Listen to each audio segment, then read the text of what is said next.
So it seems that with all the things that Games Workshop are trying to balance in Warhammer 40k 10th edition, there's certain unit classes that Games Workshop just don't seem to think are worth the effort. Let's talk about a bunch of unit subtypes which seem to be kept deliberately on the niche to bad side, and why Games Workshop might be doing it.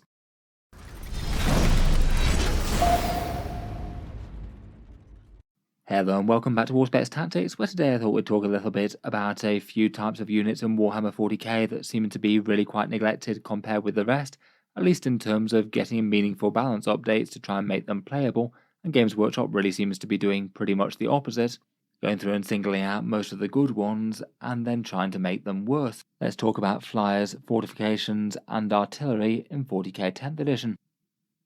I say this trend has been going on for quite a bit throughout 10th edition. At the very first rules and points drop, Games Workshop certainly wanted to address indirect fire weapons, which were definitely overpowered for a fair few units out there, things like Desolation Squads and Guard Artillery, among other things like Eldari Night Spinners were all crazily strong. But it genuinely seems that since then Games Workshop's design philosophy has usually been to try and keep these fairly niche within 40k, as opposed to maybe do the more normal thing that they do for most units out there, which is generally, if they're not really seeing much play, then to try and make them a bit better. They usually do this by analysing what picks people take at things like tournaments.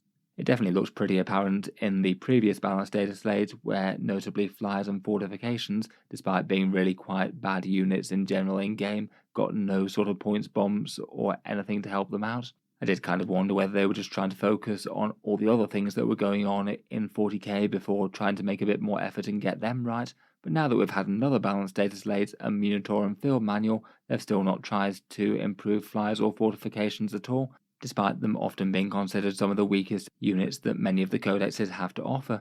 What's more, it looks like they're perhaps expanding their scope a little bit to target artillery, and in the last Minotaur and Field Manual, basically all of the strong artillery pieces in 40k got a fairly nasty nerf, as we'll talk about in a second. It's interesting how some changes and things they like to publicise and make a big deal of trying to make sure that units aren't either underrepresented or overrepresented, but with all their Meta Watch and things they don't really seem to have commented on this, though it does look like a deliberate trend with what they're doing with the points. It looks like their design philosophy is that these units should not be at the centre of your army and kind of rarely played in optimised lists, at least going by the last couple of points updates. It might be worth just being aware of that if you do own these units or are thinking about picking them up. Games Workshop might not necessarily be all that interested in trying to make them all that strong. Not saying that they couldn't change tack on that at some point, but over the last 2 points updates, the trend has been pretty clear.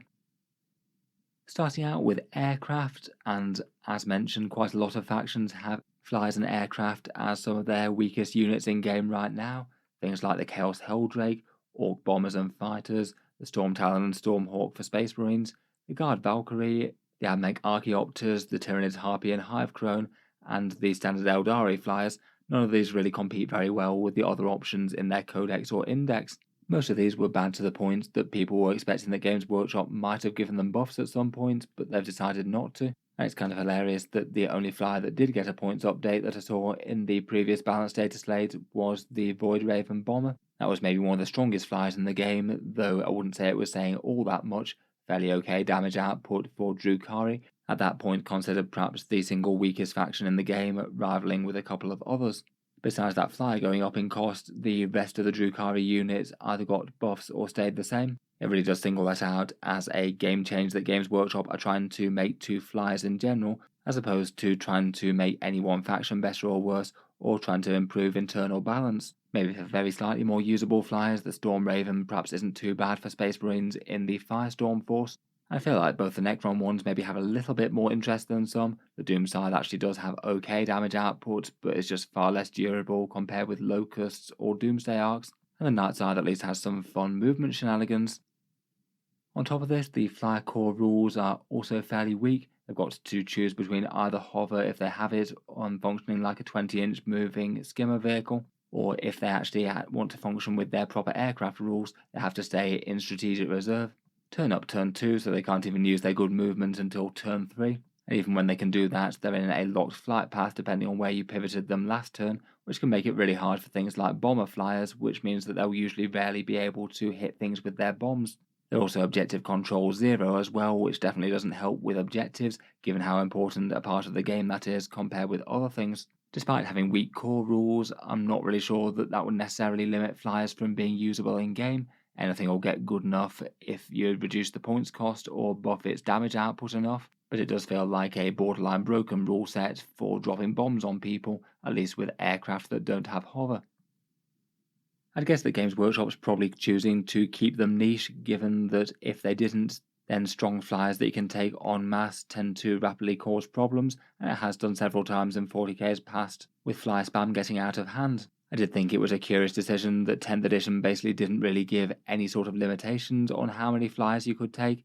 I guess the core rules having them turn up turn 2 does limit their utility a bit. They won't just be zooming over to the other side of the board turn 1 and alpha striking the enemy before they've even had a chance to move, as could sometimes happen in 8th or 9th. In 10th edition though, there's no limits from detachments or hard caps like in 9th edition to how many flyers you could take in an army. So if you had an army with multiple flyer datasheets like orcs, you could be running something like 12 planes. Even with strategic reserve things, that might be a lot of units that could just zip to the other side of the board and alpha strike a lot of units into oblivion.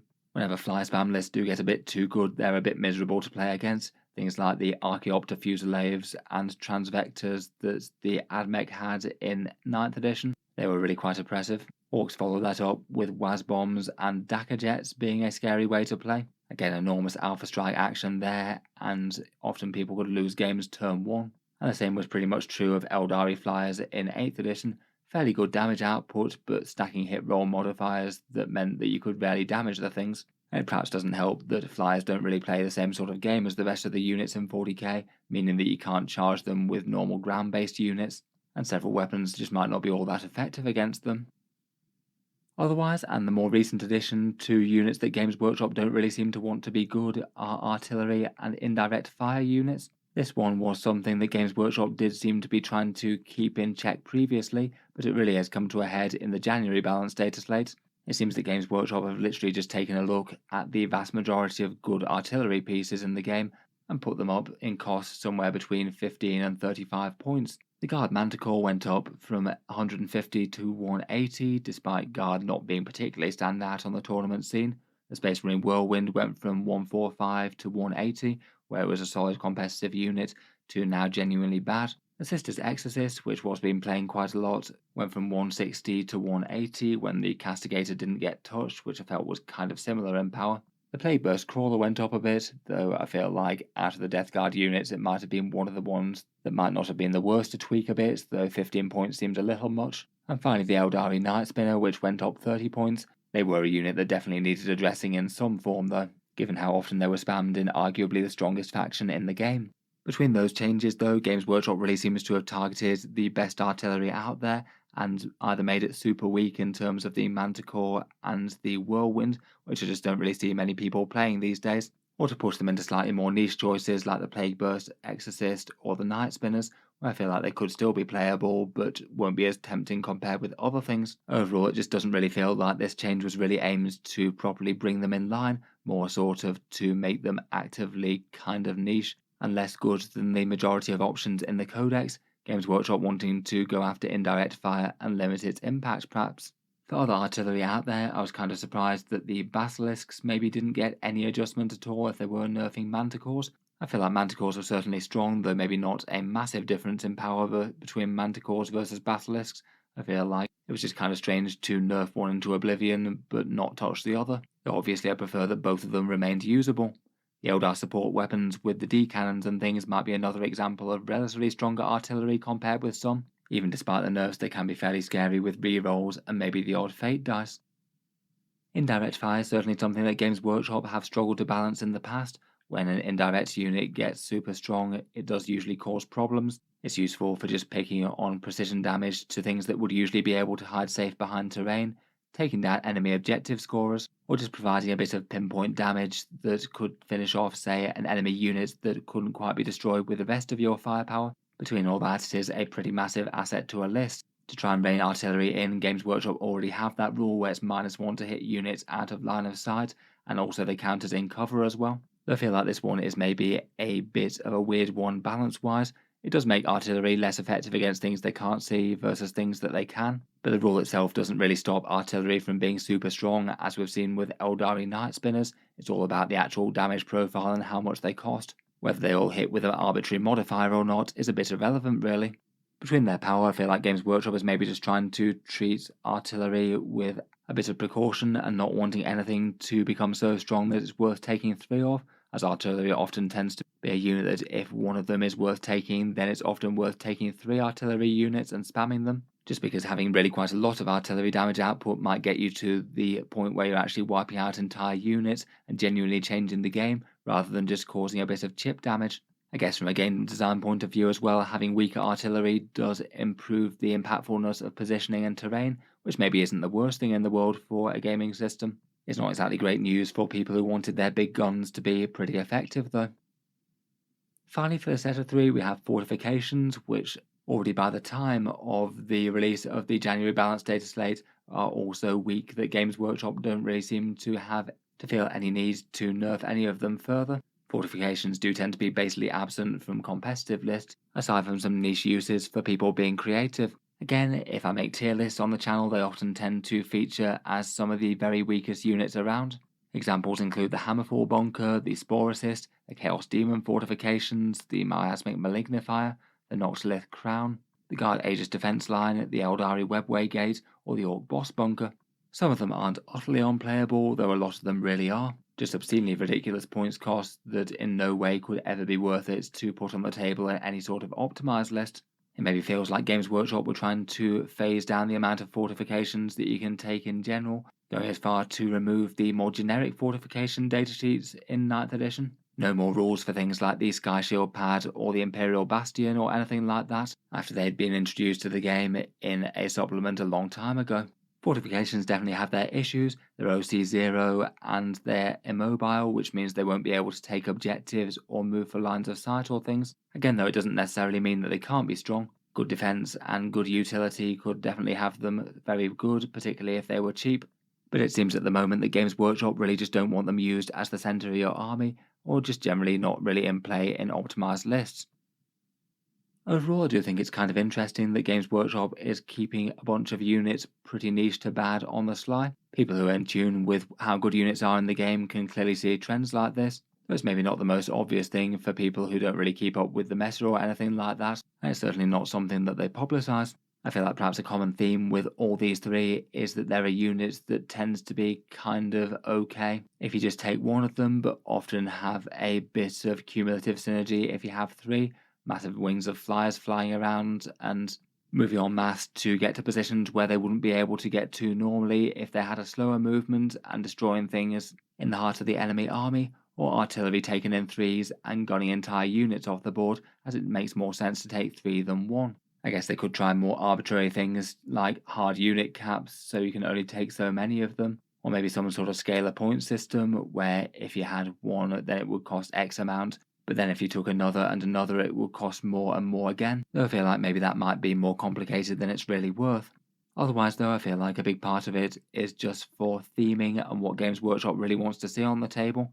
I feel like they have a bit of an idea as to what sort of army they want to sort of push each faction to be towards. Usually a good mix of units, with some of the faction's most iconic units being very viable, and given that it often makes sense to spam these, maybe they don't want to encourage armies that are weird 40k air forces with loads of Eldari flyers winging around and little or nothing else, or big defense lines made up of nothing but fortifications, supported by a few other units. Maybe another common theme for gameplay is that if they're taken in too big numbers, they make a game very weird indeed. Flyers and artillery and fortifications just don't really move around and interact with other units in the game in the normal way, perhaps just taking a bit away from the core gameplay there. Let me know what you think though, and what the motivations behind Games Workshop's lack of wanting to help out any of these units is. Look forward to hearing your thoughts down in the comments below. I do think it's kind of unfortunate though that they appear to be not making any efforts to make any of these strong at all. If you have the models and like them and would quite like them to be a strong unit in game, it looks like there's limited chance of that happening unless Games Workshop changes tack on that. Look forward to hearing your thoughts down in the comments. Feel free to subscribe to Auspex Tactics if you'd like to see more like this. I'll certainly keep the 40k news and discussion videos coming. Finally, if you have been enjoying the videos on the channel, I would just like to mention that Auspex Tactics does have a Patreon page as well, And you can find that linked in the video description if you'd like to help support. Channel patrons do get a few advantages, seeing certain videos early, regular votes to see what sort of things come next on the channel, and automatic entry into the regular prize giveaways with a chance to win some big model kits each month. If any of that sounds good to you or you'd just like to help support, the link is down in the video description. In any case, a massive thank you for listening, and I'll hope to see you guys next time.